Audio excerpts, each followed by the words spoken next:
الرحمن الرحيم egameni lika Allah usolubabalo usozinceba kaf haya ain sad la ngamagama iminingi yaziwa Allah subhanahu wa ta'ala kuphela akekho omnye umuntu oyaziyo ngaphandle Allah, right?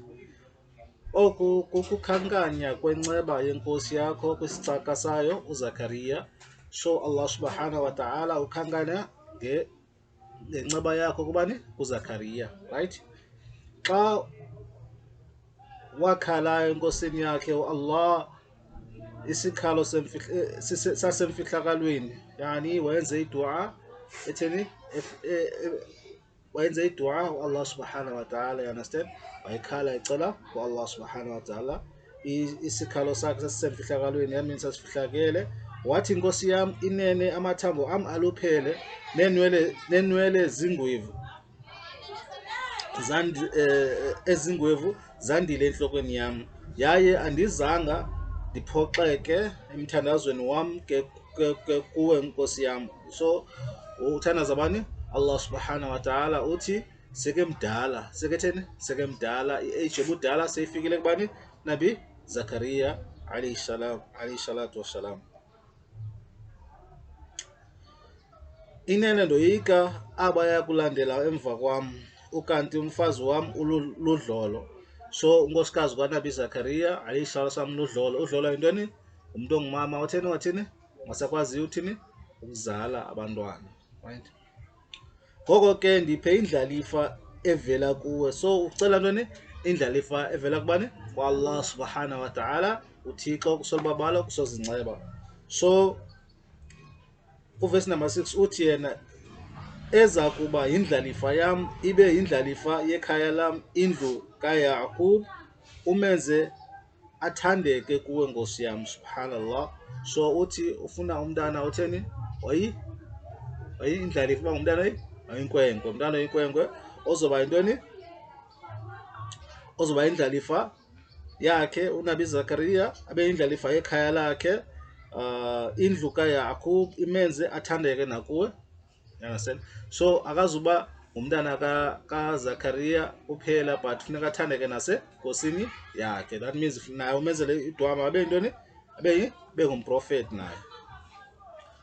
Kwathiwa kuyo, yini na Zakaria, inene wena sikunika indaba ezivuyisayo zomntwana oyinkwenkwe ogama lakhe liya kuba nguYahya, uYohane.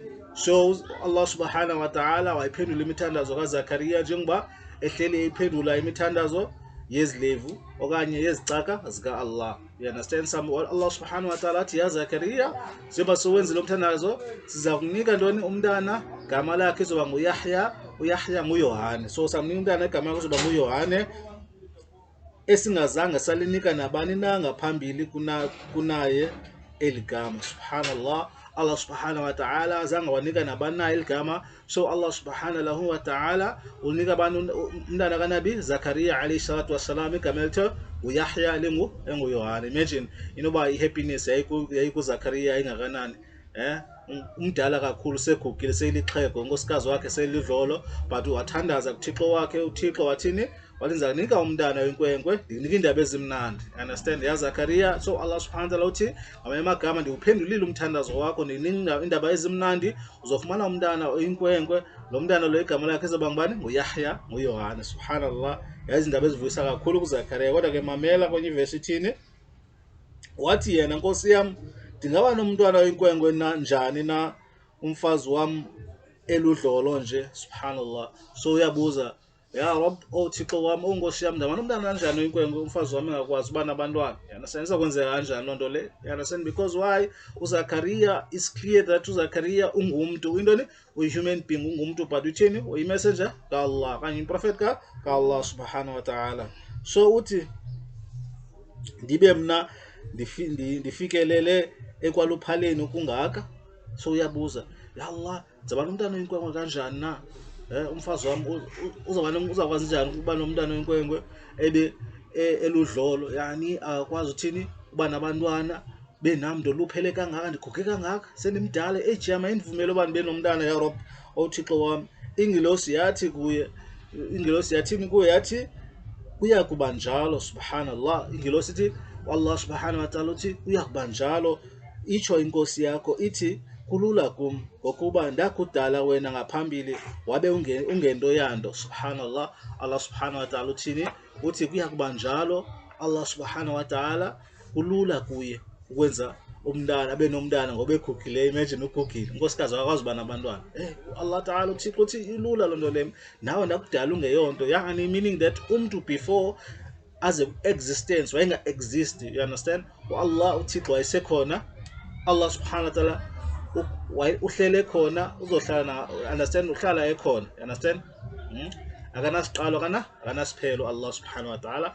So before existence umuntu wayengekho umuntu, Allah subhanahu wa ta'ala wadibanisa imihlaba engafaniyo, wadibanisa namanzi, wamenza umuntu before umuntu wayengeyonto, you understand?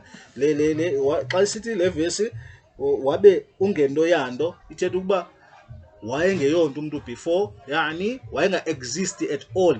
Yandiva Isa, umuntu wayengekho before, wangekho umuntu. Allah subhanahu wa ta'ala wadala umuntu ke ngoku, you understand? Yani wadala Adam alayhi salatu wassalam, wadala Adam, then abantu basuka pha, you understand?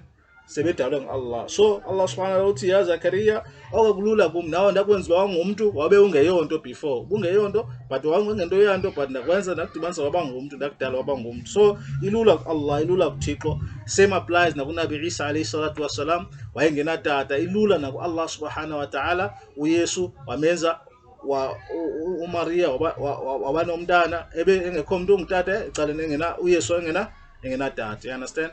So into elula kakhulu kuThixo le.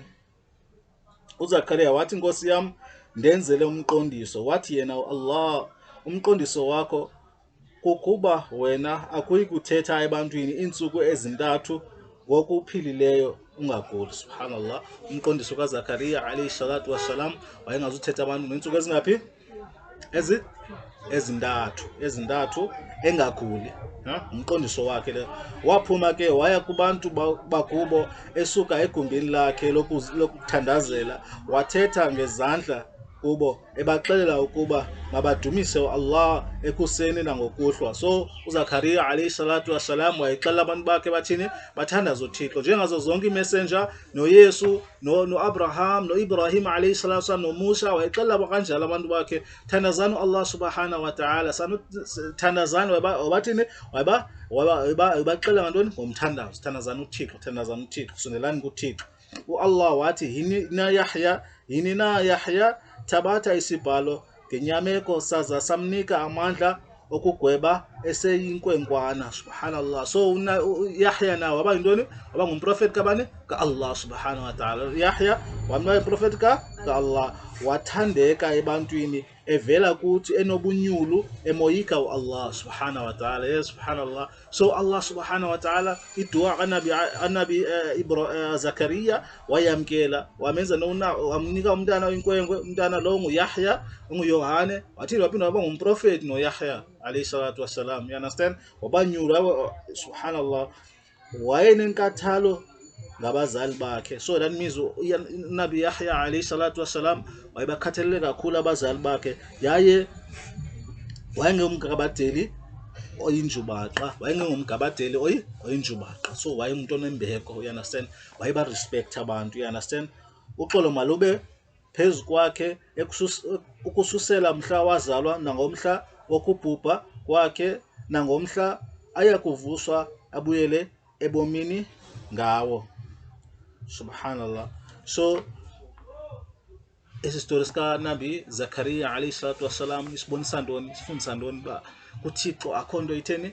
Impossible. Ku-Allah subhanahu wa ta'ala akho nto impossible. Allah subhanahu wa ta'ala xa ifuna ukwenza into ukuthi iyayixela into ithini? Yenzeke. Uyayithetha yenzeke. Kun fayakun. Uyayixela mayenzeke, ithini into? Yenzeke. So Allah subhanahu wa ta'ala awuceli only Allah ngicela undenzele ndibe nemali eninzi, Allah ngicela ndibe nendlu, Allah ngicela le. Allah ucela into ezinkulu ku-Allah subhanahu wa ta'ala.